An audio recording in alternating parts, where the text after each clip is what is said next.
Hello everyone, कैसे हैं आप सब। मैं सोनम चौधरी बीपीएससी टीचर सोनम पर आप सभी का स्वागत करती हूं। दोस्तों, जैसे कि मैंने अपनी हर वीडियो में आपको बताया है कि मैं बीपीएससी टीआर 3 में सेलेक्टेड हूं एज अ प्राइमरी टीचर और फिलहाल नालंदा डिस्ट्रिक्ट में पोस्टेड हूं। तो जैसा कि कल हमने जो इन्फॉर्मेशन थी वो शेयर की थी कि आपके जो मुख्यमंत्री जी हैं सीएम नीतीश कुमार जी, उन्होंने ट्वीट करके कहा है कि जितनी भी वैकेंट सीट्स हैं उनको काउंट किया जाए और जल्द से जल्द टीआरई 4 को लाने की कोशिश की जाए। टीआरई 4 जल्द से जल्द लाने की कोशिश करने का मतलब है कि ये लोग चाहते हैं कि एग्ज़ाम जो है वो इलेक्शन से पहले हो। देखिए, देर में हो जाए तो कोई प्रॉब्लम नहीं है कि कभी भी हो जाए, लेकिन देर में उन्हें कराने का क्या ही फ़ायदा है। आप खुद सोचिए, अगर हम सब जानते हैं कि ये एक इलेक्शन ईयर है और जब इलेक्शन ईयर में हर काम बड़ा तेज़ी से होता है, तो वही हो रहा है यहाँ पर। जो आपका ये बीपीएससी टीआरई 4 का नोटिफिकेशन है उसको लाने की बहुत तेज़ी से कोशिश की जा रही है ताकि आप क्या कर सके, जल्दी से जल्दी उसका इलेक्शन में फ़ायदा लिया जा सके। तो अब बात करते हैं जो मेन पर्पज़ जिसके लिए मैं आज वीडियो बना रही हूँ, कि अगर आपका एग्ज़ाम टीआरई 4 का जो एग्ज़ाम है वो सितंबर से पहले पहले आ जाता है, तो आपकी क्या स्ट्रेटेजी होनी चाहिए कि आप लोग उसमें 100% अपना सिलेक्शन श्योर कर पाए।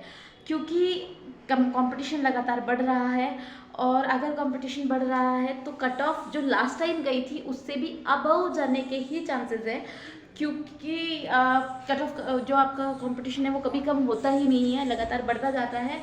इस बार एनआईएस वाले जो है आपके वो भी एलिजिबल है, साथ में जो फीमेल्स हैं उनका जो रिजर्वेशन है वो फिक्स कर दिया है। तो जो बाहर से आने वाले लोग हैं, ये जो जनरल की सीट है उस पर बहुत ज़्यादा भीड़ होने वाली है, उस सीट पर बहुत ज़्यादा भीड़ होगी, तो कट ऑफ वहीं से उसी को कट ऑफ की एक रेंज माना जाता है।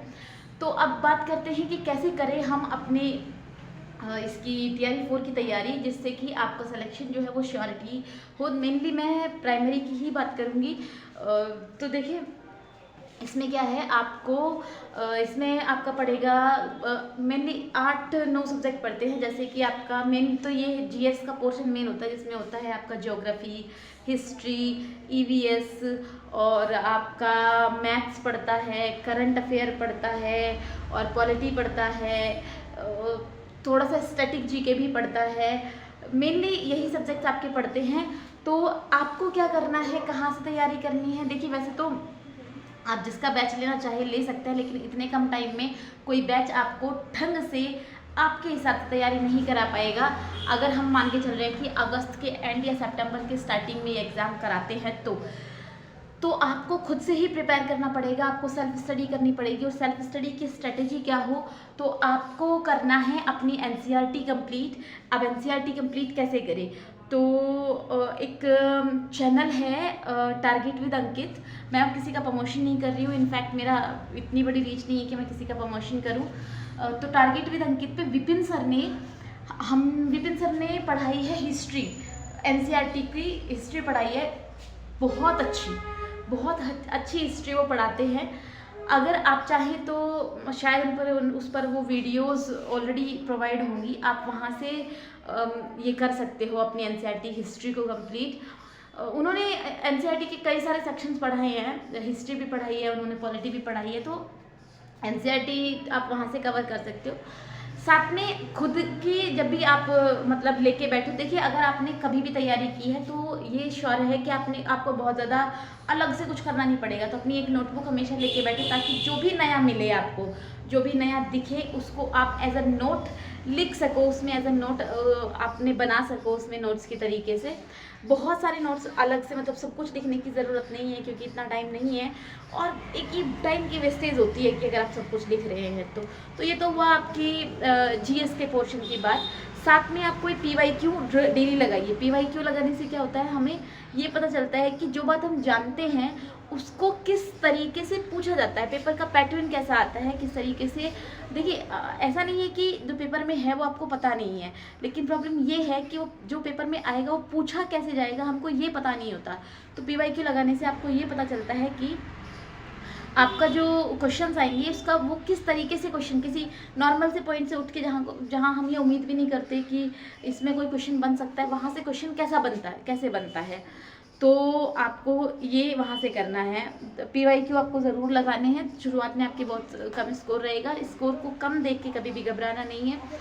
नेक्स्ट इज अब PYQ आपका हुआ करंट अफेयर। हाँ, करंट अफेयर का देखो मैंने क्या किया था, अगर मैं करंट अफेयर के कहीं से भी नोट्स बनाती तो ये बहुत ज़्यादा टाइम टेकिंग हो जाता, तो मैंने स्पीडी का ऐप डाउनलोड किया, साथ में एक इंडोलोगस करके एक वीडियो मैम डालती है मैम वीकली।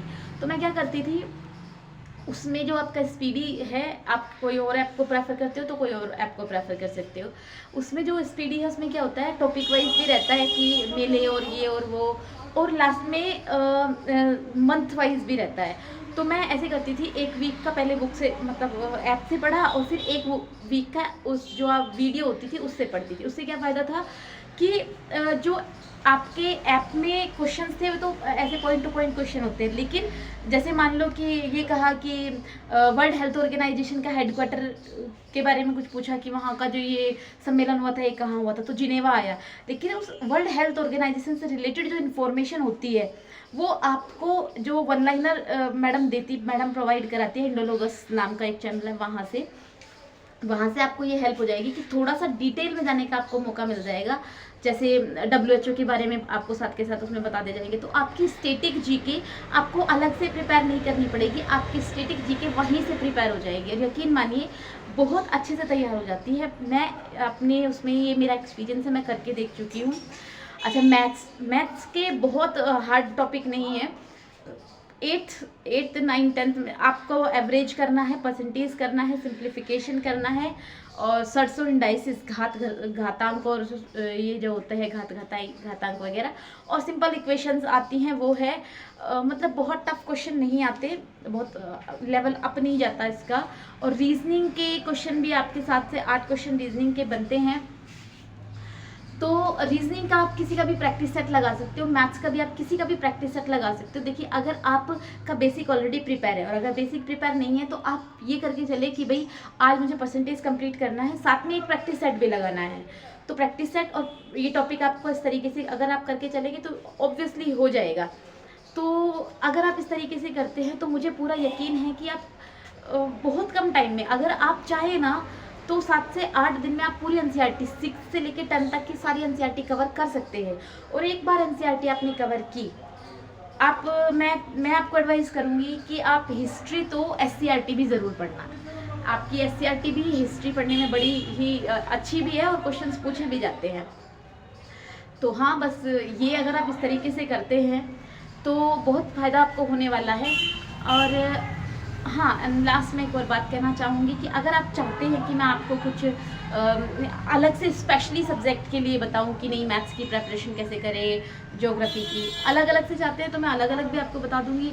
आप एक बार मुझे वीडियो के नीचे कमेंट कर सकते हैं। दूसरी बात ये है कि अगर आप चैनल पे नए हैं तो सब्सक्राइब ज़रूर कीजिएगा, वीडियो को लाइक कर दीजिएगा। Thank you, bye bye.